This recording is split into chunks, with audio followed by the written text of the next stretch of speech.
Hello and welcome to Pluribus Unum's Fireside Chats. Not as good as FDR's, but hey, it's something. I know what some of you in the comments are going to probably be saying. A little late for the game, to be fair.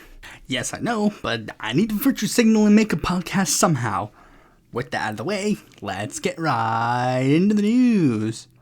First, we're going to be going over a news story that... I'm gonna read some of the article first, and then I'm gonna read the headline, and I'll just let you know it's about Mexico. Okay, listen to this. Mexico's new president announced an agricultural plan Tuesday that could make the country's food production and distribution look a lot more like it did in the 1980s, when meals in Mexico were dominated by tortillas, beans, instant coffee, and cheap hot chocolate. 4 decades ago, the ingredients for those meals were often bought at the government stores that stocked a few basic goods. President Claudia Sheinbaum pledged Tuesday to revive those often shabby, limited government stores and continue efforts to achieve food sovereignty. It is about producing what we eat, Sheinbaum said in her policy, whose main focus will be on increasing bean and corn production. Sheinbaum appears to have a deep interest in boosting beans. On Monday, she said, "It is much better than eating a bean taco than a bag of potato chips." According to Secretary Julio Verdeguer, the focus will be on guaranteeing prices for farmers who grow corn used for tortillas and lowering tortilla prices by 10% after prices jumped a couple of years ago. The government aims to boost bean production by about 30% in 6 years to replace imports of beans and will set up research centers to supply higher yield bean seeds. Now, listen, reading that doesn't seem like that bad. Basically, it's just Sheinbaum promoting agricultural endeavors in Mexico. She wants to increase corn production and bean production, and they even bring to attention that at one point in the past, Mexico's government literally had state-owned stores where you could buy basic common goods to be used for food, like tortillas, beans, instant coffee, and hot chocolate. Which I think does actually explain some things in the past, because there were some things that I didn't necessarily quite get, where I didn't know why hot chocolate was kind of a big thing for Mexicans, even though I am part Mexican and I had a Mexican father. I mean, we had hot chocolate, of course, when it was time for hot chocolate, the winter time, but otherwise, but it was we had of course, as Simon L will put it, instant, what's it called? Fuck, I forgot what it's called. Swiss Miss Instant Piss. Yeah, we had that. That was ours. I think there was another hot chocolate brand that was in the house, or I think that was just a coffee brand. Regardless, yeah, but clearly that's kind of where it came from. Or it's sort of like a cultural thing where it's those were common goods, ergo they were produced more, and ergo they became the most common thing sold in these stores. But you heard a little bit about it in the article. They say often shabby stores, trying to shit on these plans, and the title of this literally says, Mexico announces food and agriculture plan that could take the country back to the 1980s. Just listen to that wording again. They're making the claim that this is somehow a regression, a worse thing, when again, all Sheinbaum is stating is that she wants to prioritize making goods in Mexico and making it so that, as she stated in there, it would boost health because it's better to eat a bean tortilla, a bean burrito, than it is to eat a bag of potato chips, which is true. And if you know anything about Mexico, you know that Mexico has been trying to combat obesity in the nation. One of the big things that they did, which is very famous, is they took off food mascots from all of their food brands. It's very common. Go to Mexico and look at the stores. No Trix Rabbit, no Tony the Tiger. And also, as it says, she's trying to increase production in her own nation. Again, it's about being self-reliant and being able to make your own goods. How is this a bad thing? Well, again, coincidentally, who do you think benefits the most from giving all these goods and food to Mexico? USA. Of course, that's of course bad. So now they start talking about this again, pushing really hard against this plan. America's still trying to foment anti-Mexico rhetoric. They've been trying to do it since AMLO's presidency, and they're going to continue to do it now. Speaking of foreign nations and fomenting dissent, Vladimir Putin apparently asked Elon Musk to not activate Starlink over Taiwan. Elon Musk, CEO of Tesla and SpaceX, has reportedly kept in contact with Russian President Vladimir Putin since late 2022, according to a new report by the Wall Street Journal. And the article, published Thursday night, says that Putin and Musk discussed topics from personal issues to geopolitical tensions. In one such conversation, two people familiar with the matter told the journal that Putin had asked Musk not to activate Starlink satellites over Taiwan as a favor to Chinese leader Xi Jinping. The report arrives as Elon Musk has been entangled in the U.S. presidential election. The billionaire, who according to Forbes is the richest person in the world with a network of $26.4 billion, has endorsed former President Donald Trump, who has been repeatedly staying in touch with Putin even after leaving the White House. Trump has denied these reports. Keep in mind, he's also been having issues because he apparently sold Starlink satellites to Russia and basically hurt Ukraine during the Ukraine war. And he tried to deny it, but he did it. That's a literal fact. And it's just kind of weird. It's just becoming I don't know if it's just becoming way more blatant. It's very obvious that Russia is influencing the American conservative movement. That is just so fucking blatantly obvious. What Russia is doing to the American conservative movement nowadays is quite literally what the Nazis did to American isolationists during World War II.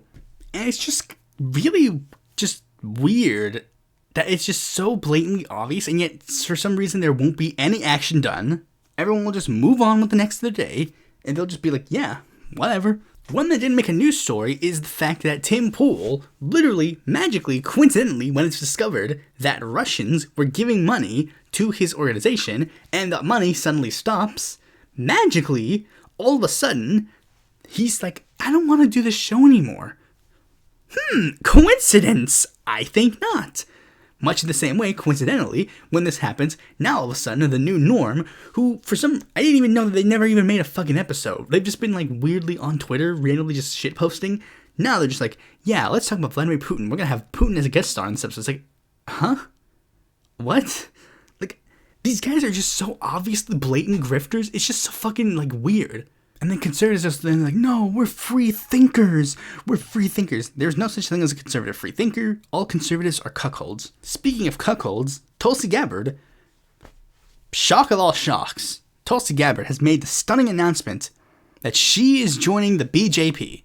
I'm sorry. No. She's made the stunning announcement that she is joining Likud. Wait, no. Silly me. She's made the stunning announcement that she's joining United Russia. No, of course not. She's made the announcement that she is joining the GOP. The reason being, she wanted to find a way to join these other three parties, but couldn't find one. So she joined the GOP so she could join all three.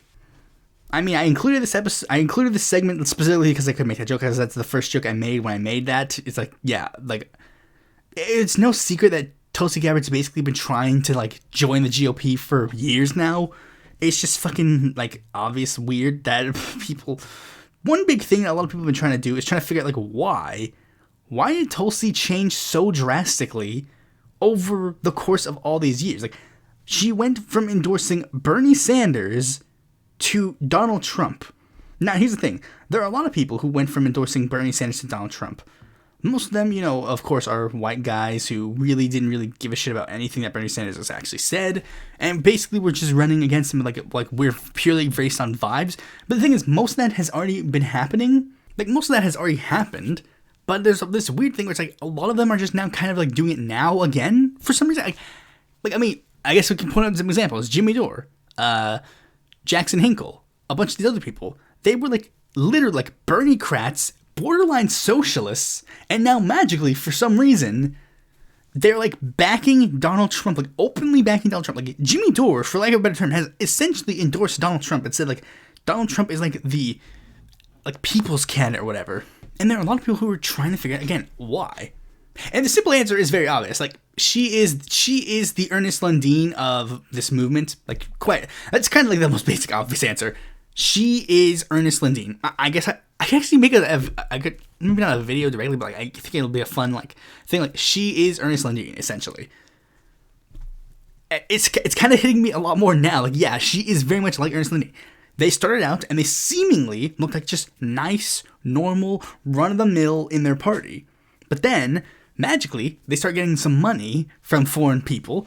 It's actually true. Tulsi Gabbard, I talked about this a while ago. Tulsi Gabbard did receive some money from a Russian oligarch, just openly for some reason, quote unquote.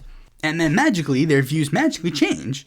All of a sudden, Ernest Lundin goes from just saying, yeah, I believe that we should not really get involved in foreign interventions, now all of a sudden starts parroting literal Hitler talking points.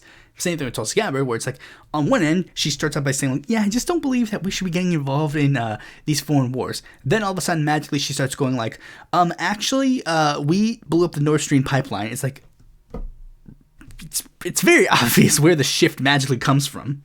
But there are two reasons why she is more susceptible to this for a lot of reasons. One is a very obvious one. She grew up in a literal cult. And I don't just mean like the fact that she's religious. I mean, this is a fact that I literally only learned this year. Even though this was like reported multiple times in the past, she is apparently literally grew up in a literal cult called the Science of the Identity Foundation, which was a subsection of a specific Hindu movement, and that specific section was a culty version of that. Like, it's kind of like what the Nation of Islam is considered for Muslims. Like, it's like a specific like subsection cult that like is weird and just not even remotely related to the actual religious movement. If you've watched the TV show Community, there's kind of a similar episode that kind of goes over that, where one of the characters, Pierce, is in a quote-unquote Buddhist temple, and the Buddhist temple is quite obviously just a cult that just calls itself Buddhist, much in the same way this group is just like a literal cult that calls itself Hindu, or the Nation of Islam is a cult that calls itself Islam. I'm the Reddit neckbeard atheist says, oh, religions are cults. Yeah, I get it, but like this is a more like very specific like cult. But another one is a more political reason. Remember, Tulsi Gabbard is an isolationist. And I don't mean like, oh, she's like a non-interventionist. No. Fuck that. Like, fuck that. She's not a non-interventionist. She's an isolationist. There's a very distinct, like, there are a lot of people that like to say, like, oh, well, they like to make the claim, oh, non-interventionist, isolationist, anti-imperialist, pacifist, they're all the same thing. No. All four of these are completely different ideological outlooks in regards to foreign policy. Maybe I'll make a video that shows the difference between the four of them, but ultimately, one of the biggest things you need to understand is that isolationism doesn't actually necessarily mean that you're against foreign wars. As Tulsi Gabbard herself once stated, she is a dove when it comes to quote-unquote interventionist regime change wars, but she is a hawk when it comes to war on terror. It's like, is that not a regime change war? What are you talking about? Because it's also one of the big things about like the criticism of the war on terror. It's such a vague concept. Where does it end? And it's that claim that has her go to like support Donald Trump. Because she likes to claim, she and a lot of right-wingers like to claim that, oh, the Democratic Party is trying to push us into a nuclear war, World War III.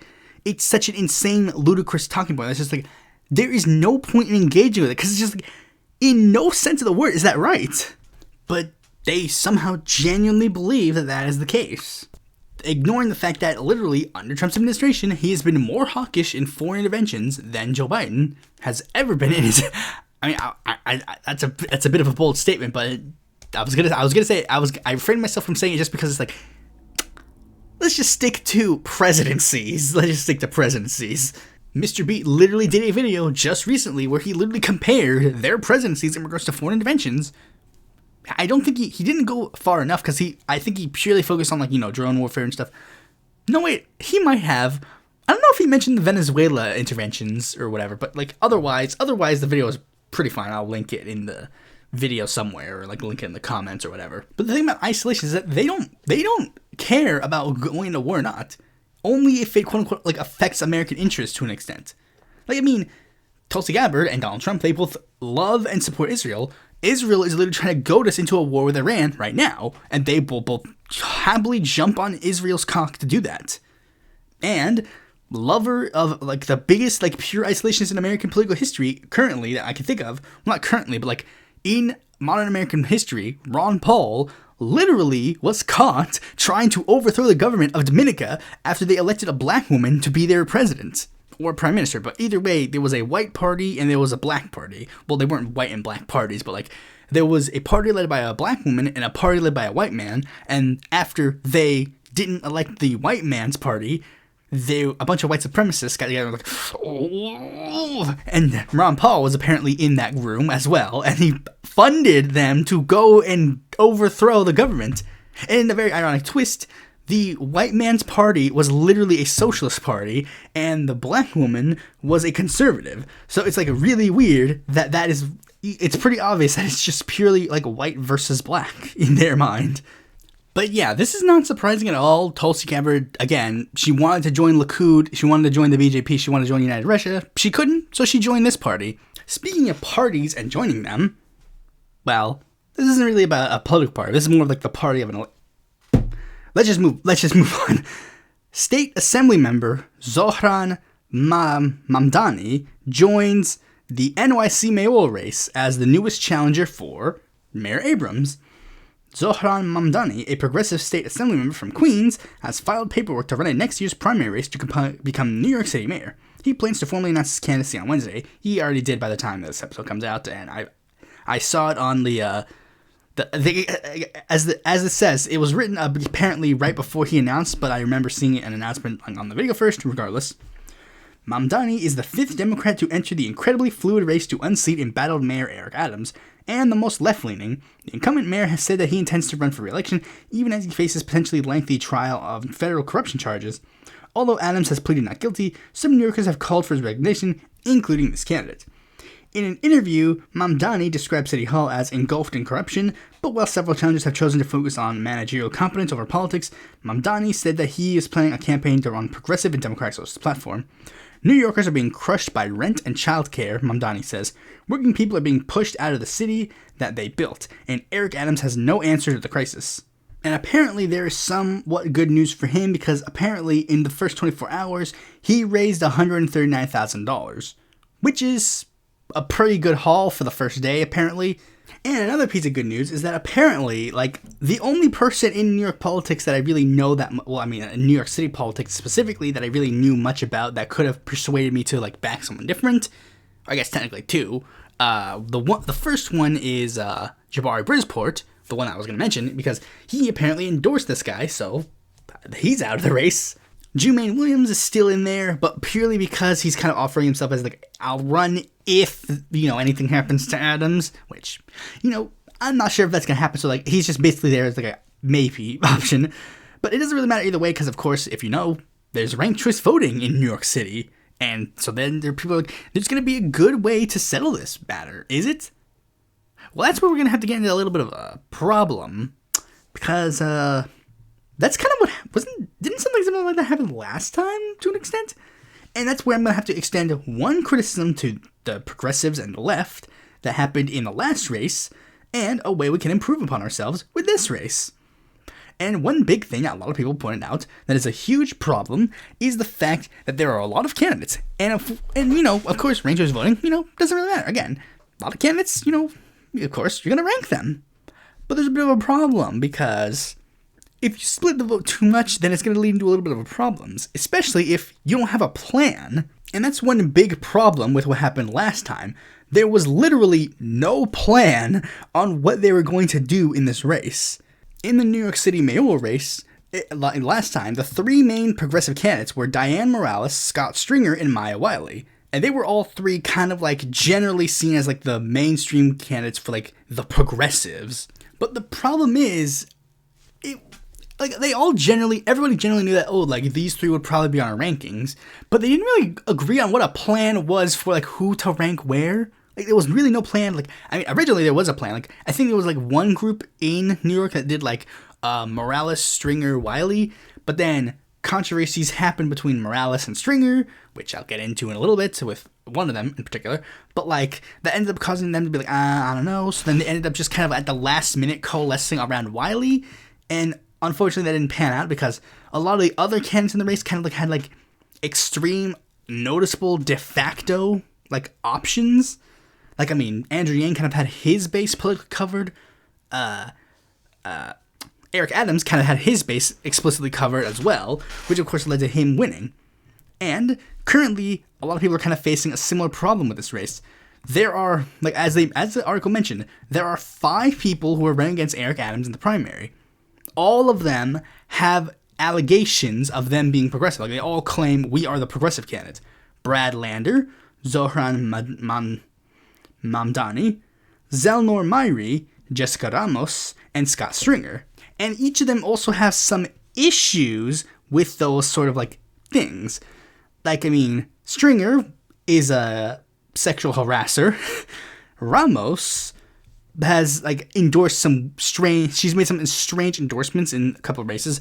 Like, she went out of her way to explicitly endorse Carolyn Maloney in her most recent primary bid against Gerald Nadler. Neither of them were a good option, but, like, of the two, Maloney was the worst option. And she also got involved in the NY10 race, but endorsed a random candidate that nobody cared about. Not a random candidate, she's, like, prominent in that area, but of course, it wasn't Mondaire Jones, which still would have been a sussy baka, but it would have been a more noticeable sussy baka, considering I made that same sussy baka when I was paying attention to the race. But she also didn't endorse Yu Lan Yo. The other three are more fine. Like, the other three are fine, like Brad Lander, Mamdani, and Myrie. They're all three fine. According to a thing that I saw, Lander and Mamdani are both DSA members, which is a little. I can't. Yeah. That, like, they're both DSA members, but the NYC DSA has already made an announcement to endorse Mamdani, which is like a little bit of a. Like, it's starting to get a little bit of a issue. And there's also, of course, some issues about his stance on Israel because, of course there is, especially considering Mamdani is a Muslim. But basically my point is, they gotta, like, make it explicit. Everybody's gotta make it explicitly known who is ranking where, who's gonna be, like, we need, like, because here's another thing that you need to understand about ranked choice voting. If you put all your eggs in one basket very early on, then it's gonna be a problem.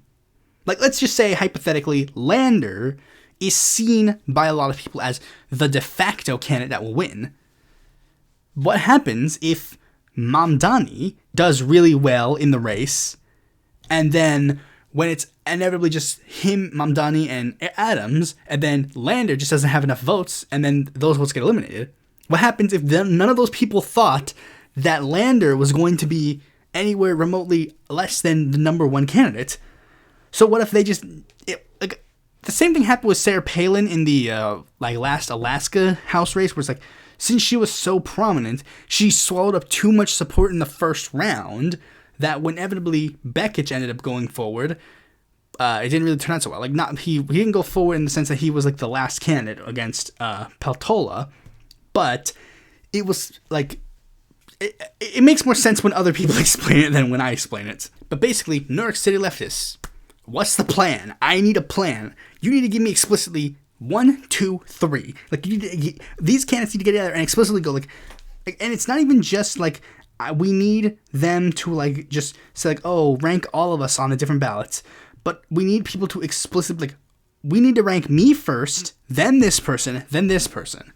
The last news story basically ties almost directly into the main topic because it is purely a fascist power grab by the GOP. The leader of the Freedom Caucus has endorsed the radical position that North Carolina, without any votes being counted, just decide to give their electoral votes to Donald Trump without any votes being tabulated. The chair of the conservative House Freedom Caucus says the North Carolina legislature should consider allocating the state's presidential electors to Donald Trump even before votes are counted in the swing state. Representative Andy Harris said Thursday that such a step by the North Carolina Republican-controlled legislature makes a lot of sense given the devastating wrought by Hurricane Helene in the western part of the state. Counties in the region are expected to vote heavily for Donald Trump. Asterisk on that. Potential difficulties with voting with the hurricane-damaged area would be a basis for a state legislature to declare in advance that Donald Trump should win the state's 16 electoral votes, Harris said in a Republican Party dinner in Maryland's Talbot County.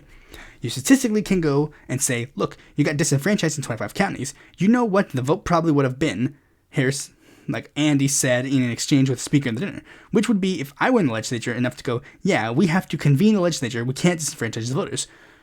This is just fucking stupid. This is the most insane, ludicrous thing I have ever heard in my fucking entire life. This is just so blatantly, obviously, fascistic power grab. This is the most insane thing I have ever heard in my entire life. He is just openly stating that without any votes being tabulated, that their state should just magically decide to give their electors away to whoever just because they feel like it, which is ludicrous on a multitude of levels. One, the Electoral College is shit and fucking bullshit. The fact that this even exists nowadays is stupid. Two, why is this guy from Maryland trying to tell North Carolina what they can and cannot do with their electors? Three, this is a fascist power grab that should not have any basis in any serious thought. Four, big one that is very interesting to my mind, that is just kind of like blatantly, obviously fucking stupid in a lot of regards, is the lie that they are using to try and use this as an excuse. Because yes, it is true. A lot of the counties that were affected by Hurricane Helene are red counties. But I did some tabulations.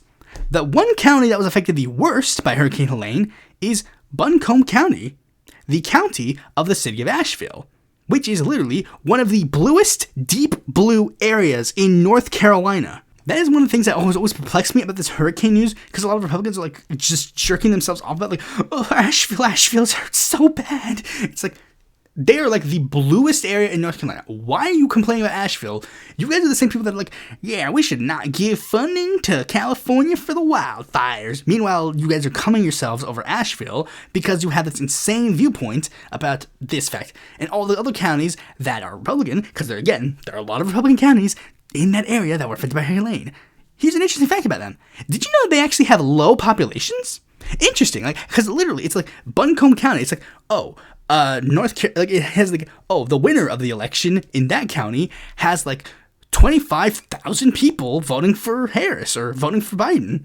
Meanwhile, I went to look at one of the other counties, and it's literally just like, oh yeah, the Republican winner of this state got like 5,000 votes, and it's like, huh. Yeah, again, it's the same thing with them. It's the meme again, where it's like, land doesn't vote, people do. This is ludicrous. And this is stupid, again, on another level, because it shows, again, just blatantly how racist, fascistic the GOP is. Because when voter ID gets initiated, and that leads to a lot of African-American and Latino voters to not be able to turn out to vote, no one cares about, like, the legitimacy. And they're like, oh, well, that leads to voter disenfranchisement. We need to not tabulate the results right. When in 2004, Ohio ballot machines were literally, in the most blatant sense, like ruining a lot of black areas so that they couldn't vote right. We can't really do that. Don't look in the results. When young people, again with voter ID, can't get voter ID and they can't turn out to vote, and since Election Day isn't a national holiday, they also can't turn out to vote. When they don't get free time to go out and vote, when that happens, it's like, oh, that doesn't sway the election. You just gotta turn out more. When a Republican gubernatorial nominee can literally kick off thousands of people off the Georgia ballots so that they can't vote in the race that he's running for, particularly targeting black and brown areas in the state, because he knows that they would vote for, say, Stacey Abrams over him. When that happens, they didn't go, well, voter disenfranchisement, we can't use this result anymore. But when they allegedly have white Republican voters that can't turn out to vote, all of a sudden it's like, oh, we gotta like literally rig an election so that we give it to Trump, regardless of what the state actually decides. They want to get Trump elected? They gotta turn out to vote, buddy. Sorry. Conveniently, right-wing Kamala Harris is actually poised to win North Carolina. Coincidentally. That's a weird coincidence. It's not a coincidence. They hate black people. Like, I mean, it's just so, again, I guess let's just move on to the main topic of this video, because it's kind of a thing that leads into this. And I guess the first thing I should say is this. If you don't know, I already voted. There ain't nothing you can do to change my mind now. What's done is done. And shocking all shocks, despite the fact that I've made it very abundantly clear multiple times on this channel, but people are magically surprised for some reason when I said it. Even though, again, I mentioned this multiple times. There are people who've been subbed to me for like whole months, and then they get magically surprised, like, what? You don't like Donald Trump? You don't like it when I voted for this guy? It's like, yeah, I've spent the entire 5 months that you've been subscribing to me shitting on Donald Trump. And yet you're coming to me and be like, I voted for Donald Trump, yay! And it's like, yeah, you're a sick human being and you disgust me. Like, I mean, I'm pretty sure you might be watching this video now, but like, oh, he's mean to me again. Yeah, I don't care. Fuck you. Fuck you. I don't care. Kind of weird. I didn't ask people who they voted for. I literally, what it is a post of a picture of like a sign that they put outside of like the voting booth or like whatever. Where it's like it says like, I voted, did you? And I just literally like. It doesn't even ask who you voted for. It just says, did you vote? And then people for some reason are like, I'm gonna tell you that I voted for like the worst candidate ever on the ballot. It's like, I didn't ask. I didn't care. I don't care. But again, if you've watched this channel and actually paying attention, which clearly a lot of you have not, because if you did, you would know this already and wouldn't be surprised when I bring this up again multiple times.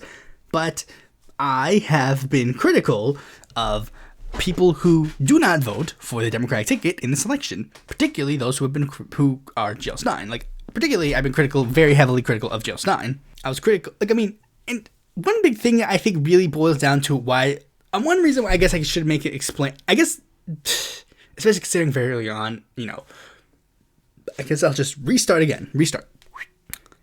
Why did I change my mind? A lot of it is very obvious, but let's just focus on why I specifically changed my mind on this. And one of the big reasons why it's very easy is just because there were no good options.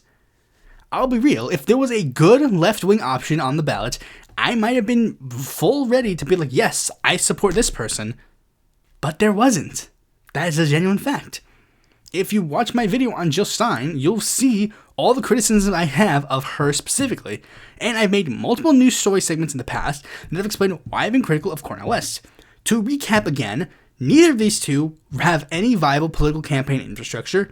Neither of these two have shown any competency on any of the issues that they advocate for. They've shown too much of a reliance on Republicans.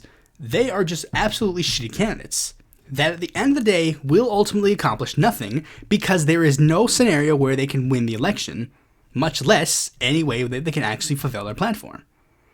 There's absolutely nothing they can do. That's the ultimate fact. Again, if you, I'll name drop him, I don't care, Sunflower Socialist. Granted, he's in Maine, ranked choice voting is a thing, and he voted for Cornel West and Jill Stein and then Kamala Harris. I could shit on him all I want, but it's like, look, he fully acknowledges, yeah, Cornel West is running a vanity bid that's gonna have no chance. It's like, yeah, fine. Much the same way he could be critical of me being voted for Harris. It's like, yeah, I fully acknowledge, yeah, this sucks. I hate it. Whatever. It's like, yeah, we both are just like, yeah, we acknowledge this and just move past it. Who cares? But it's like, there are so many people who still want to, that are so, I could tread lightly, but I'm not going to tread lightly. There are a lot of people on the Jill Stein side and the Cornel West side, again, purely doing it for vanity bid, and it's also generally all their activism. That's a real thing. There are a lot of people who literally vote for Jill Stein and are being like, yeah, suck on this, liberals. And it's like, see, you kind of just showing you don't really care about your issue. You just care about shitting on other people. Regardless, that's more like me criticizing those two. Who cares? Nah, there's a very few chance that there are some of you in the comment section and who are subscribed to me. There's a very slim chance that some of you might have actually been like, see, he criticized Jill Stein and Cornel West, but he didn't criticize ex-fringe socialist candidates, so I'm in the clear, my boys. Well, let me go into some brief criticisms on all of the remaining left-wing options on the ballots that are shitty. First, we'll start off with Vermin Supreme, who's apparently a left-wing in some capacity, apparently. He's only on the ballot in Delaware as a Conservative Party candidate. And yeah, his whole thing is a joke, and I don't really think it's worth doing a joke campaign, especially when there's very serious political issues that are going on in this ballot. Next one, Bill Stodden of the Socialist Party. He's only on the ballot in one state, so even if he were good, it wouldn't matter. And it's not even my state, so it doesn't matter. Claudia de la Cruz. She's running with the Party of Social Liberation, a tanky party that literally defends Tiananmen Square, the Uyghur genocide, the Russian invasion of Ukraine, and has defended Hamas killing civilians. They've also defended sexual predators in their own party. I don't know about Claudia de la Cruz specifically, but yeah. Joseph Kishore is running with the Socialist Equality Party, another tanky party that is also an explicit political cult that has defended the likes of Roman Polanski and Harvey Weinstein, and is also hugely anti-union, literally defending Amazon's union-busting efforts. And last minor socialist candidate that's relevant in some capacity is Rachel Fruit of the Socialist Workers' Party. who has decided for whatever fucking reason to be the one socialist candidate running that backs Israel's genocide. Like, literally, she's like trying to be like Israel is the safe haven for the Jews, you know, that kind of stuff. And is also apparently the Militant, their paper, has apparently defended a lot of Donald Trump's criminal proceedings for some reason. I really don't know why. Because, you know, it's again like pony lives, but like, you know, that's more of like, why shouldn't you vote for those candidates? Because it's one of the big things that has been very critical for that. A lot of people want to spend their time voting for those guys, but ultimately, one of the big criticisms about that I can give for all of them is the fact that none of them are going to accomplish anything that they set to do. Because they're not going to win. It's a vanity bid. There is no possibility of them actually having any meaningful change on anything, so there is no point in giving them attention. This episode is more of a why you should vote for Kamala Harris. Because, as we all know, with a week left, I'm sure that there are some of you that are somehow struggling to see this. I say this ironically, but again, there are people who are sub to me that somehow have missed the fact that I have been publicly advocating for voting for the Democratic ticket since December of last year. And I'm pretty sure that I have at least privately advocated for it, at least since, like, maybe earlier, because I'm trying to remember because I remember saying like a statement during one news story where I like basically heavily implied voting for the Democratic ticket, but I didn't explicitly state it. It's like, and I was like very much like, I can't say it. It's not in my heart to say that I'm voting for the Democratic ticket. At the time it was Joe Biden. Now it's Kamala Harris. Like, in my mind, I think I made up my mind in June, because I remember seeing a specific news story, and then, like, immediately after seeing that, I was just like, nope, no. In no sense of the word can I think anything else. There is no way I can even remotely think about not stopping this man from getting into office. And it was like, I remember, here's how I remember in my head. I remember doing this, thinking that in my head, and then, like, a week later, Cornel West announcing his bid, which made me briefly reconsider, but then otherwise, I just kind of, like, went like, no. And I have tried my best to get the message out to more people to try and disseminate, like, to destroy this kind of thinking that I've had in the past, and try to, like, fix it to make sure everybody else is good. I even went so far as to try and get on Vosh's show to try and do that, but he turned me down. I was too base for him. Sorry. But anyways, very simple reason why you should vote for Kamala Harris. Because, guys, this is not hard. This is literally not hard at all. Why should you vote for Kamala Harris? Very simple, very easy answer. Because that's the only way to prevent Donald Trump from getting in the office. Quite literally, that's it. I mean, quite honestly, that is quite literally it. That's why a lot of people are, like, so confused. Like, this is one of the dumbest things. I have to explain this to a lot of people. Because I have, like, apparently, like, fascist, like, family members, apparently. Like, I have to explain this to a lot of people. Because they'll ask me, like, why are you voting for Kamala? It's like, quite literally just this. Preventing Trump from getting another term. That is it. That is all it is. There is nothing else. I am under no illusion in thinking that Kamala Harris is a good president. I am under no illusion that I'm going to get, like, half of the shit that I want. I am under no illusion that I'm going to, like, there's going to be, like, this magic greatness if I'm Kamala Harris. I have no illusions that she's going to be pushed to the left and, like, magically by the end of the term, she's going to be pushing for, like, Medicare for all. I'm under no illusion of that. If I was under any illusion of any of that, I would have supported her in the 2020 election. I would have supported her then. If I was any under illusion of that I would have voted for Joe Biden with the hopes of getting her to the top of the ticket by the end of the term. I did not believe that. I did not believe either of those things. But that does not matter anymore. Quite genuinely, that does not matter. Because if Donald Trump gets elected, it doesn't matter what any of us think. It's over. It's over. Everything is over. Remember, Project 2025, let's go through a lot of the things that Project 2025 wants to do. That is the cornerstone of the Trump campaign in this election. Project 2025, if Donald Trump gets elected, he will enact Project 2025, which wants to replace the income tax, the tax that rich people pay, with a raised sales tax. He wants to abolish the Federal Trade Commission. Remember, one of the big things a lot of people have been trying to praise about the Kamala Harris administration is Linda Khan as the head of the Federal Trade Commission. He literally wants to abolish that entire institution. He wants to dismantle the Department of Homeland Security. He wants to abolish the Department of Education. He wants to end all regulations on greenhouse gases. He wants to reverse an EPA ruling that carbon dioxide is dangerous. Listen to that again. The EPA ruled in 2009 that carbon dioxide emissions in the air was dangerous. A fact that we know as human beings is a fact. Remember, we breathe in oxygen. We breathe out carbon dioxide because we do not need carbon dioxide. Carbon dioxide is bad for us. We also have the side chemical carbon monoxide, which is very dangerous to human beings. As Alan Grayson once said, if you don't think that carbon in the air is dangerous, tie a plastic bag over your head and then see what happens next. Joe Biden. Yeah, look. Joe Biden did this. He didn't do this thing about it. He didn't enact a Green New Deal. Yeah, I didn't expect him to enact a Green New Deal. I don't expect Kamala Harris to do a Green New Deal. This is one of the fucking stupidest things that I hate about these kinds of people. They literally were like, oh, Kamala Harris isn't going to do this thing. Joe Biden isn't going to do this thing. And that's why I'm not going to vote for them. And then, when they got elected, the first thing they did was, why aren't you doing a Green New Deal? Why aren't you doing Medicare for all? Why aren't you doing this? Why aren't you doing this? It's like, you fucking idiots. Didn't you just say that you didn't expect them to do this? I didn't expect them to do that, so then I didn't hold them to that expectation. Much the same with Kamala Harris. I expect nothing from her. I expect literally nothing from her. Which is helpful considering her campaign is literally vague platitudes of nonsense. I have no illusions about Kamala Harris and what she will do in the administration. I am under no illusion of that fact.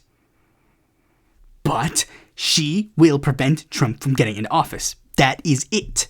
That is it. And that is better than the alternative. Him getting into office and doing a complete reversal of literally any small modicum of things that have been good in the Biden administration. Project 2025 wants to make it so that the U.S. presidents can send weapons overseas without congressional approval, unless they are explicitly given unanimous consent for that job. But Kamala Harris is a war hawk. Fucking idiot bullshit. Fucking bullshit. Trump, with Project 2025, wants to bring back the Comstock Act, which bans medicine and equipment for abortion to be sent in the mail. He wants to punish doctors who get abortions, who want to give abortions. He wants to jail women who get abortions. He wants to ban Medicare from lowering drug prices. He wants to cut Medicaid. I am about to probably be on Medicaid because I can't afford the $10,000 medical bills that I needed to possibly not die. Best Kamala Harris, literally, with nothing, keeps Medicaid funded. Trump wants to end Medicaid funding. It's sending them down the ballot. In North Carolina, literally, Roy Cooper announced this big plan that the medical debt won't go on your credit. Like, it won't go on there. I can't trust that the Republicans will keep that deal because it goes into effect in 2025. So, I need to have people who are literally going to keep that in action to keep it afloat. Under Project 2025, he wants to cut aid to the Department of Veteran Affairs. Protect the troops. We send troops overseas and then they come here hurt and we can't give them funding. Which is what Republicans say, and then literally all of their politicians will literally be like, fucking cut the VA. It's like, yeah, sure, that'll definitely help veterans.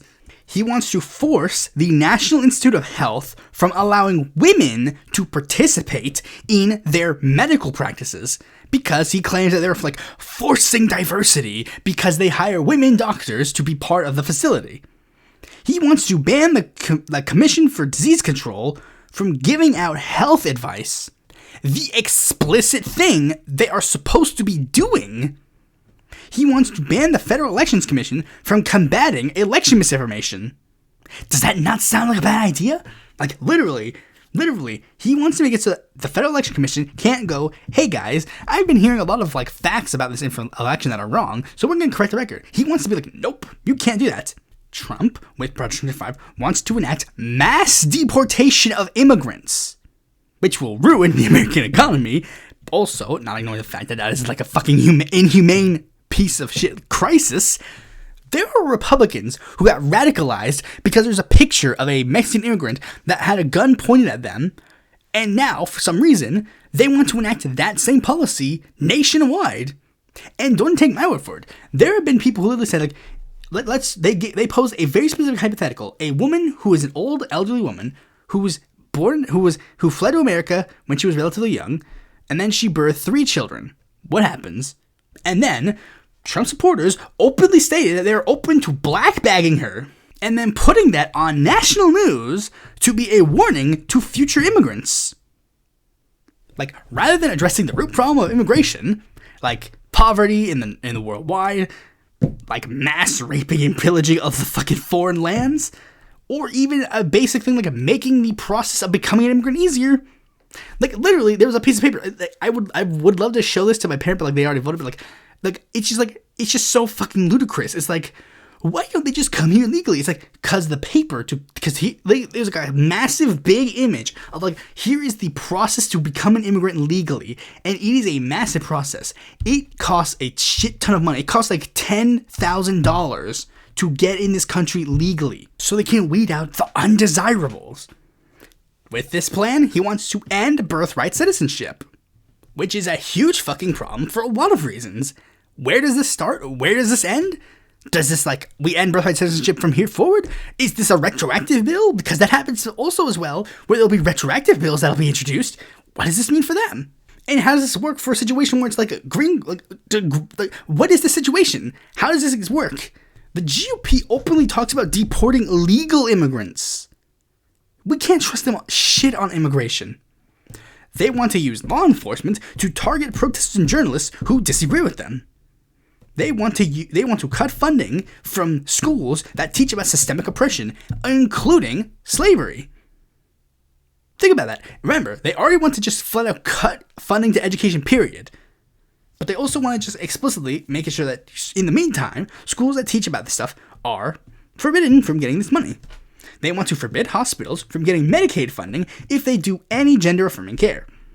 They want to defund schools who don't misgender students.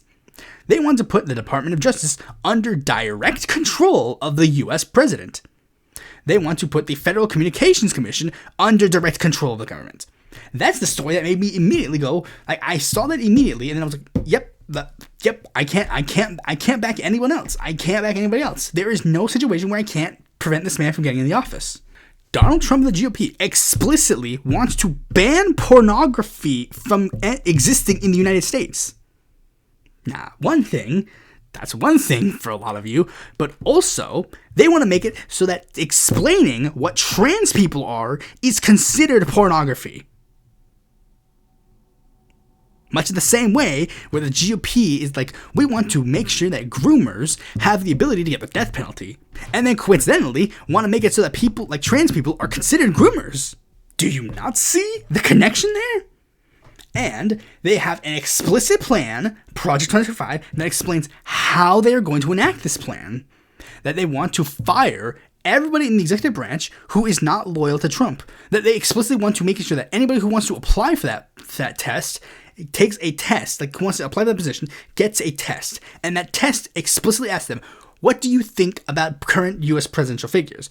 With the intention, of course, being goading them into saying that they support Donald Trump. Outside of Project 2025 directly, Donald Trump has stated that he wants to use the law to hurt his political opponents. Not like go after bad things that they've done, like, you know, like where it's like, oh yeah, I'll attack, like, I'll go after corrupt politicians or whatever. But like, no, he just explicitly says like, I want to use the law to attack my political opponents. That explicitly, just explicit. But it's one of the fucking weirdest things that is just weird for people. It is the most explicitly racist, fascist political campaign in U.S. history, and it's just like people are somehow being like, well, I mean, Trump has stated that he wants to use the military to go after the enemy within, meaning his political opponents. Trump has stated that he explicitly wants to be a dictator on day one. Trump has explicitly praised generals of Adolf Hitler. Explicitly said this. Trump supporters are openly, explicitly talking about repealing the 19th Amendment and blackbagging elderly immigrants, as I mentioned before. Trump has made the flaw of fire. Like, this is the fucking dumbest thing, especially like just purely on this level. He made the mistake of firing the entire pandemic response team before COVID. That was one of his biggest failures. And he intends to do the same thing again, literally, It was an interview where they like literally asked him, like, what is your plan to difference of COVID? And he literally just said, like, yeah, I'm just going to do the same thing I did before. The pandemic response team is way too much of a waste of money. It's like, it clearly, objectively, was not a waste of money because it was greatly, sorely needed. Remember, Donald Trump ended Roe v. Wade because he got to appoint 3 Supreme Court justices. Literally. They were, literally, Sam Cedar, Michael Brooks, and all those people, they were right. So they were like explicitly being like, hey, this is a bit of a dangerous thing.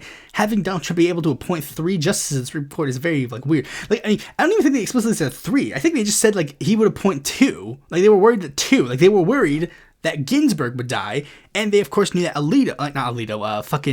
Scalia, he died, and they're like, they're going to appoint him. And then, like, maybe they explicitly said 3, but, like, it's like, Jimmy Dore then said, like, the scenario where he appoints 3 justices, that's the equivalent of saying the moon will fall in Lake Michigan. It's like, yeah, and he appointed 3. Like, he appointed 3. He appointed 3. And he massively changed the partisan infrastructure of the court. Remember, the court used to be seen as relatively, like, basic. Like, I mean, on, like, this level, you had, like, Scalia, Thomas, Alito, Roberts. You know, they were, like, the right-wing justices leaning, like, that way. You could easily swap Thomas and Alito, whatever, it doesn't really matter. Then you had Ginsburg, Sotomayor, Kagan, and Breyer. And then in the middle, you had Kennedy, like Anthony Kennedy, who was the swing vote. Now, that entire, like ideological leaning of the court is completely thrown for a loop. Because he replaced the furthest left member of the court, the furthest right member of the court, and the moderate member of the court. So now, and replace them all 3 with far-right justices. And there's a good chance that he would have been able to replace Breyer if he retired during the Trump administration. Or, in the most realistic scenario, if he stayed on a little bit longer and then died, because that's what happens. These justices are so fucking stupid. They just want to be like, I want to serve on the court forever. No. And it's like, yeah, that clearly worked well for you, Ginsburg. Now a lot of people, like, this is the funniest thing. It's like, Ginsburg's reputation is, like, kind of tarnished now. A lot of people really don't like her anymore because of the fact that she was asked multiple times during the Obama administration, like, retire, please, retire. I remember there was a joke that my political science teacher back in college, I was saying, like literally saying, like, Democrats are begging Ruth Bader Ginsburg to hold on a little bit longer. That didn't work. It really backfired because, again, they don't care. Like, the conservatives don't give a fuck about the rules. The rules, like, they follow the Thurman rule. The rule started by a literal segregationist, where it's that, like, literally, most people don't understand this about the rule. The rule is literally just do whatever the fuck you want. Like, literally, just conservatives decide whatever the fuck they want to do. When a liberal is president, and then there's a Supreme Court vacancy right before an election, no, we can't appoint a justice anymore. But then, when it's a conservative that's president, and there's a killing right before the court, and magically it's like, oh, well, we gotta fill this as fast as we fucking can. The same thing would have happened with Breyer if Trump got reelected. He would have been able to appoint Breyer's replacement, and it would have led to an literally irredeemable court. And guys, Trump would have the opportunity to appoint 3 more justices to the court if he wins. Clarence Thomas, Samuel Alito, Sonia Sotomayor. Like, I don't believe that they're retiring anytime soon. I think those 4 are fucking close to death. Literally. Thomas and Alito are definitely not getting any fucking younger. There's a chance that they could retire under a Trump administration, but realistically, they'll just die during the Trump administration, and he'll be like, yeah, I gotta appoint them. That's why we gotta wait for them to die under a Kamala administration, so that way we can actually have a decently good justice. Again, I don't know, I know for a fact they're just gonna appoint, like, some liberal, like, justice, whatever, I don't care. Better than a conservative justice. Remember, there are a lot of people who really complain about Sonia Sotomayor because she literally walks into Supreme Court cases now with a fucking oxygen tank because she's literally dying. And it's like, why didn't you retire during the Biden administration so we could appoint a justice to replace you? But no, she wants to serve on the court until she dies, which is going to be ever so likely going to happen in the next couple of years. And it's like, yeah, just some people are going to be like, man, isn't it a bit mean to, like, kind of, like, insult these guys? It's like, look, I saw a picture of Sonia Sotomayor. She looks like shit. She looks like absolute shit. That picture that is on Wikipedia of her is not accurate. It's the same thing with a lot of other politicians. That picture is not accurate. It is many years out of date. You need to replace the picture with someone more accurate so that people understand the seriousness of the situation. And to all those people who seem to pretend to care about Latin American leftists and a lot of Latin American socialist issues, guys, you do know that if Trump won in 2020, Lula would have died. Lula would have been killed by Bolsonaro's coup because Trump would have supported it. There's a very good chance he would have couped Mexico. He would have couped Chile. He would have probably couped Colombia. Because those areas have right-wing, conservatives that Trump would have supported. He would have supported them. Literally, he would have, they would have had Cass be like, man, I cry foul of the election. And then Trump would be like, nah, we got to give our support to Cass, my friends. Then Colombia with the fucking old man guy who loves Hitler, that Jackson Hinkle loves. It's like, they would have been like, yeah, we got to prevent these radical socialists from getting elected. Remember, he literally tried to coup Venezuela. You think he wouldn't have done it to those guys too? He would have 100% done it, and it would have been immensely noticeable. But you guys, again, really don't care about the issues, because if you actually cared about these issues, you would understand this fact. A right-wing president is going to be, of course, more hawkish on these issues than a left-wing president, or not even left-wing president, a liberal president, a Democrat president. I know this because that is literally what has been happening with Joe Biden. Joe Biden has massively shifted America's strategy in Latin America, and any insinuation of the otherwise is ludicrous. Yes, there are a lot of people that are going to go he said this about Nicaragua, he said this about Venezuela. It's like, yeah, Joe Biden said a mean thing about Venezuela in a tweet or something. Meanwhile, Donald Trump tried to kill Maduro, by the way. Remember that. Joe Biden criticized the Venezuelan election. Yeah, he also made it so that Guaido did not have U.S. recognition, by the way. Remember that? Remember when he tried to get a deal with Venezuela to try and get free and fair elections in Venezuela and also get their oil? Remember, Donald Trump, when he wanted their oil, he wanted to kill Maduro and instill Guaido as the president. Remember that? Remember that? Remember that? It's a really weird thing where a lot of people have little fucking amnesia about fucking Donald Trump. Not just the average dumb fuck American voters, but literally, there are leftists that literally will just be, but Donald Trump did. No, you are stupid and you are not paying attention. You do not have any seriousness in your actions or thoughts. You are subhuman and you have no understanding, and you should not be looked at. There are people who are literally trying to whitewash Donald Trump again, being like, well, you see, the reason, and I guess I'll call them out directly, the Vanguard, fucking stupid. Like, the reason why Trump tried to rig the election in 2020 is because in 2000, George Bush did. No, that's not why. He did it because Julian Assange told him to do it. This insinuation that both he is just like past Republican presidents, but also the acknowledgement that he's a threat, but not the actual action to do anything. And if Donald Trump wins in this election, the United States will go to war with Iran, Lebanon, Palestine, Venezuela, and Mexico. We will go to war with one of those nations. I know this because the Republican Party is actually 100% advocating for going to the war with these fucking countries. And this is again, obvious. The insinuation that this is not obvious is stupid. I mentioned in a story that they're still pushing the whole Mexico is bad train in the world, and the Republican Party has openly stated that they are open to invading Mexico. Donald Trump himself has openly stated that he's open to invading Mexico to drag down the drug cartels. Yeah, we also went to Iraq to end the WMDs. Yeah. So we do. Yeah. We should believe him. Yeah. 100%. We should believe him. Donald Trump said he wants to get us out of these wars. Yeah, and he didn't pull us out of any wars. Joe Biden pulled us out of wars. If you're literally just like, she's gonna do the same thing as Joe Biden. Joe Biden pulled us out of Afghanistan war. Way better than Donald Trump, who literally tried to push us into war with Iran. Remember, first thing he did in his administration was pull us out of the Iran nuclear deal to prevent Iran from getting nuclear weapons, which made Iran start pushing forward to possibly getting nuclear weapons. Then, one of the last things he did before getting out of office was literally kill the top Iranian general. But Kamala Harris is bad on Israel. Wanna know why she's bad on Israel? You wanna know why she keeps not doing that? You wanna know why Benjamin Netanyahu keeps doing bad things? You wanna know why? As per Donald Trump himself, he has stated that he has been in direct contact with Benjamin Netanyahu during the entirety of the Gaza war. and has been telling Benjamin Netanyahu to reject Joe Biden's red lines. Yes, Joe Biden and Kamala Harris not doing much to criticize them on that is one thing, but remember, Trump is the one explicitly goading him to go along.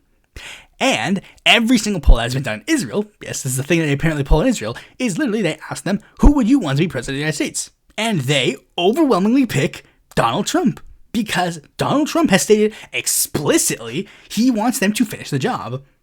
Like, he wants the Gaza war will end because there will be no more Gaza to be in war with. That is what he says. Kamala Harris is at the very least a tiny tippet in the direction of a ceasefire. Tiny tippet. Again, I don't pretend to think that she's going to do anything remotely massive in regards to the Gaza policy. I don't believe that. But again, objectively, two options. One, blows up your house. Two, grabs a hammer and starts smashing parts of your house. Which one do you support again? Which one do you think is a better option again? As I've mentioned many times before, and I will mention forever, one of two people is going to be president in January of 2025. Donald John Trump or Kamala Harris. We do not live in a system where there is any other outcome. There is no other choice. You can write down Jill Stein's name all you want. You can write down Cornel West. You can write down like that fucking random like Michelle Wu person. You can write down the fucking head of Hamas. You can write down anybody's name on there. That doesn't matter. One of two people is going to be president on January of 2025. This is not a difficult choice. I fully know this is not a difficult choice. A lot of people like to make the claim this is a difficult choice. It's not. It is not. This is quite literally not a difficult choice. In a strategic sense, in any sense, this is not a difficult choice. Quite literally not a difficult choice. Yes, I acknowledge the fact that I have some privilege in the fact that this is not a hard choice. But again, I don't have that much privilege. I don't have a lot of things. But yeah, I have some privilege, and I fully acknowledge again, I do have the privilege in this fact. But yes, this isn't a difficult choice for me. This quite literally is not. Anything that we have accomplished and have been able to do in the past 4 years would have not been possible under a Trump administration, and will not be possible if he wins again. Much less in a Republican trifecta.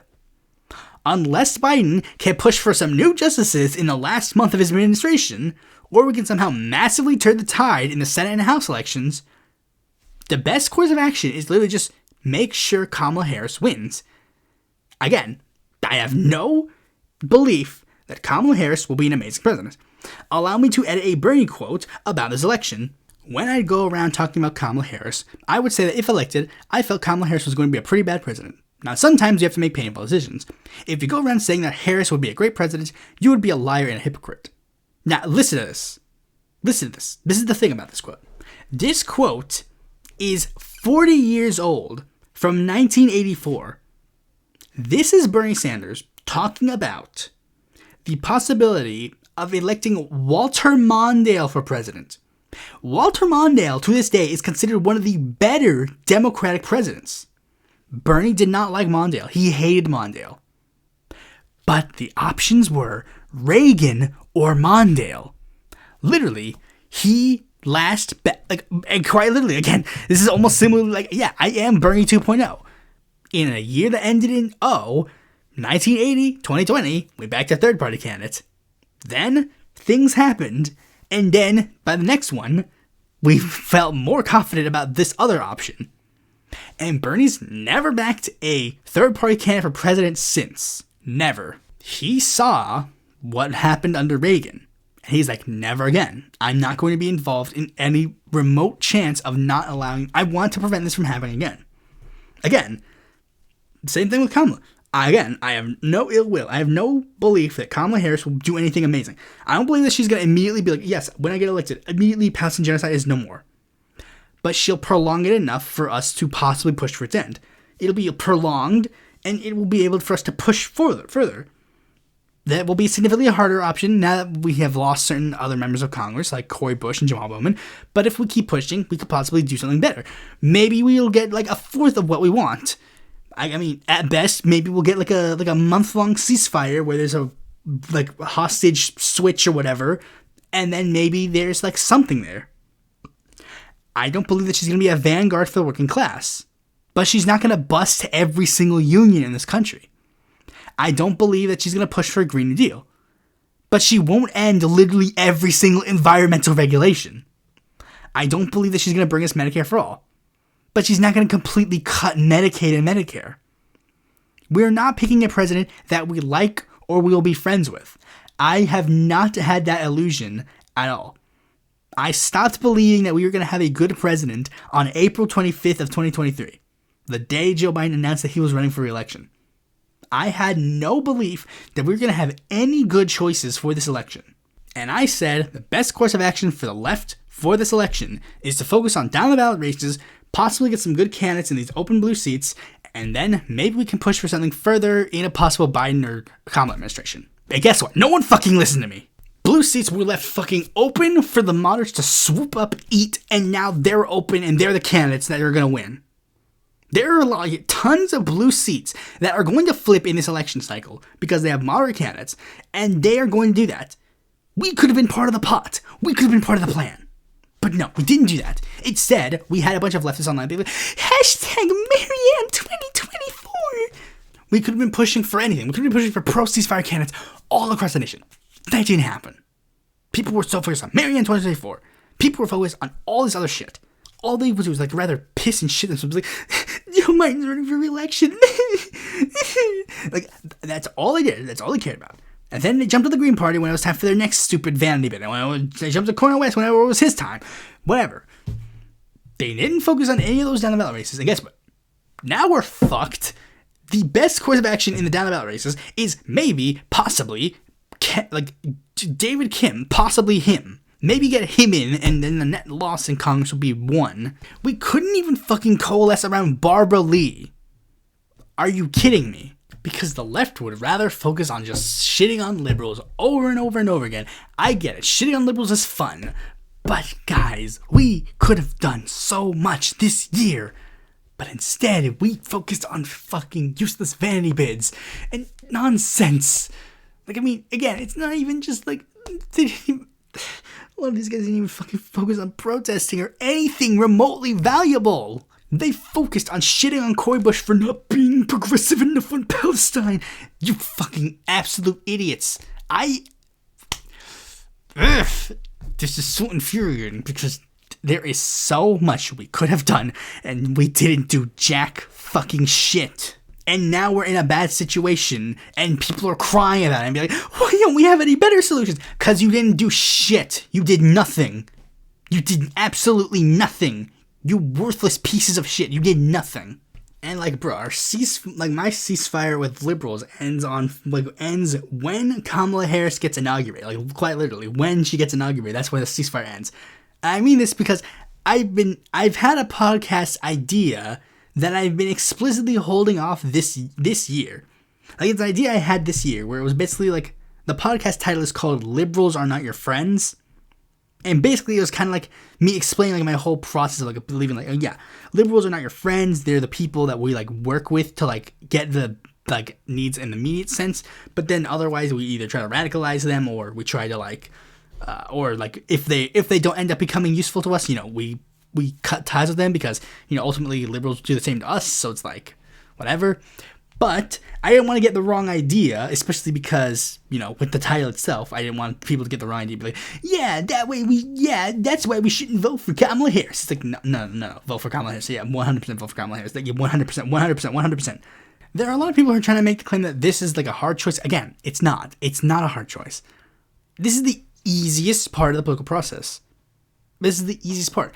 I went in a room and I bubbled in a name. That is it. That is all I did. This was the easiest part of the political process ever. Which is why this sort of insinuation about this is this is why it's so weird. People like to make the claim electoralism is useless and basically does nothing. It's okay, then what's the problem in bubbling in Kamala Harris's name? If this is such a nothing burger, then what's the point? Then at the same time, they usually really, really, really, really heavily be yes, Jill Stein, we vote for Jill Stein, yes, that makes such a huge impact. And again, it doesn't. If you think it's nothing, then what's the point? This is my biggest problem with people who are quote unquote anti-electoralists. If you're anti-electoralist, leave. If you are anti-electoralist, leave. Do not participate in the electoral process. Do not try to interfere with the electoral process. Do your direct action exclusively. Do that. But they can never do it. They always come back to the electoral process because ultimately they understand the electoral process is very important when it comes to choosing our president and our elected offices. That's a very important fact. That's a fact. Yes, other actions in politics are important as well, but this is an important part as well. And again, this is also an easy choice just for me. Like, I made this decision like over a year ago, literally. We don't live in Mexico. We don't live in Ireland. We don't live in Guatemala. We don't live in Uruguay. We don't live in Chile. We don't live in Colombia. We don't live in a system that gives us good options. Currently, in this situation, we got bad option and worse option. We got this. It's the lesser of two evils. I'm sorry, guys. Just suck it up. Just suck it up. Just suck it up. That's the point. Just suck it up and move on. Like, literally, if Trump wins, we will never get that. Literally. This isn't we won't get that until 2028. No, we won't get that at all. The battle against climate change would be over. The Palestinians will die. There will be no change in the electoral system that will make it so that left-wingers have a magic option. Again, this is a fucking... I have that for later. I don't want to get too bleak in this video, but I, in the most genuine sense, believe that this election is beat for beat 1932 Germany. Radical right-wing demagogue. People think he's like just some insane fringe random guy. There's a far left people that would think like, oh yeah, it doesn't matter if he wins, because if he wins, then we'll magically somehow get our needs met. We need to show these other guys who's boss, and then like do that fact. It's like, again, if you are anything except I am voting to prevent the fascists from winning, I in the most genuine sense think that you're a villain and you're evil and you're a fascist. I genuinely think that.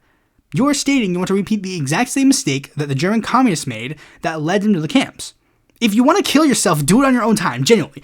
If you want to commit suicide, do it on your own fucking time. I don't care. This statement from Pluribus Unum says that he does not condone suicide. If you are generally in mental distress, seek help. Call 988. You are not and you have never been alone.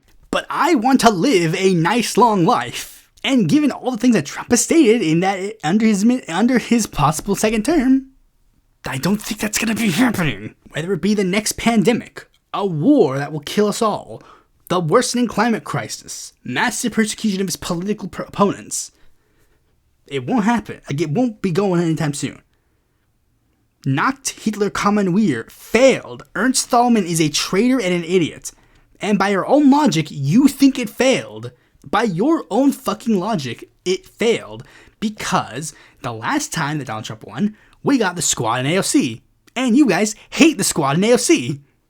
So how can you genuinely believe, like, okay, if we do it this time, then we'll get our needs met? It's like, this is the dumbest thing I don't get. This is one of the things I don't get. If you at the very least believe, like, oh yeah, like AOC and the Squad were good, then that might make sense. It's like, okay, but like maybe in the next one, we'll get even better people. If that was your belief system, it might make sense. But since these people don't like the Squad and think that the Squad is just as bad, if not quote unquote worse, than people like Kamala, then in what sense are you doing anything beneficial to your cause by not allowing people like them to win and like allowing people who you vehemently, allegedly oppose are worse? I guess, like, what? And this is, again, the dumbest thing, because, like, there is no scenario in the United States' history where we're going to go, well, I guess Kamala Harris was too hard on the Palestinians, and that's why she lost the vote. There is no situation where that happens. In every history book, but what would happen is if Kamala loses, people are going to go, well, clearly she lost because she was a woman. Clearly she lost because she was black. Clearly she lost because of inflation. Clearly she lost because of this. Palestine will nowhere be anywhere remotely close, because why would anybody think, she lost because of Palestine, but, like, because, in what scenario? Trump is worse on Palestine. Why would they think that that is the issue that made people go, yeah, we can't support Kamala? Because people will read the history books and go, well, I mean, logically, why wouldn't they support Kamala? Because Trump is worse on the issue. Like, no, that's not how it would work. Like, literally, they would go, she went too far.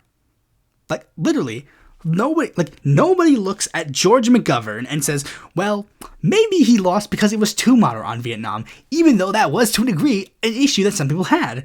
In the 1972 election, some Democratic members literally felt that George McGovern was too moderate on the issue of the Vietnam War. nobody in their remote mind thinks that that is the reason why George McGovern lost. No one thinks that way. Like, no one thinks, oh, you see, the reason why is because he was a little bit cagey in his support of a Vietnam withdrawal. Nobody thinks that. They think that he lost because he was too far left, too fringe, too whatever. Same thing with, like, Hillary Clinton. There is no scenario where they think, oh, the reason why they lost is because of this issue, or this issue, or this issue. No, that is never how it works. That has never been remotely how it works. Like, I mean, literally, why would they, in what scenario would a historian look at, well, Biden was bad on this issue, and then Kamala Harris ran on being better on this issue. And then, due to that fact, she lost, and despite the fact that, like, Biden won his term, and Kamala didn't win a term. You know, just by that logic, naturally, we would assume, even if there, like, that is even just believing that there will be history books on the subject. I don't believe that will be the case. Given what the GOP and Trump have stated their explicit intentions are for this election, I cannot fathom how anybody who is left of center can look at that and then go, you know what? I'm not going to do anything to stop it. I genuinely cannot fathom how that would work.